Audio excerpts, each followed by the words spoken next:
حضرت عائشہ صدیقہ رضی اللہ عنہ سے مروی ہے کہ مجھ سے رسول اللہ صلی اللہ علیہ وسلم نے فرمایا، میں نے تمہیں خواب میں دیکھا کہ ایک فرشتہ تمہیں ایک ریشمی کپڑا میں لپیٹ کر لایا اور مجھے کہا یہ آپ کی بیوی ہے۔ میں نے تمہارے چہرے سے نقاب الٹا تو وہ تو ہی تھی۔ میں نے اپنے دل میں کہا اگر یہ واقعی اللہ کی طرف سے ہے تو وہ اسے ضرور پورا کرے گا۔ بحوالہ صحیح بخاری۔ فائدہ: جس عورت سے نکاح کرنا ہو نکاح سے پہلے ایک نظر دیکھ لینا جائز ہے۔ حضرت مغیرہ بن شعبہ رضی اللہ عنہ سے مروی ہے کہ انہوں نے ایک عورت کی طرف پیغام نکاح بھیجا تو رسول اللہ صلی اللہ علیہ وسلم نے ان سے پوچھا کیا تم نے اسے دیکھا ہے؟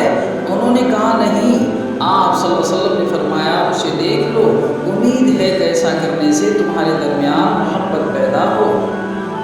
حضرت جابر رضی اللہ عنہ سے مروی ہے کہ رسول اللہ صلی اللہ علیہ وسلم نے فرمایا تم میں سے جب کوئی کسی عورت کو پیغام نکاح بھیجے اگر ممکن ہو تو اس سے وہ کچھ دیکھ لے جو اس کے لیے نکاح کا باعث ہو۔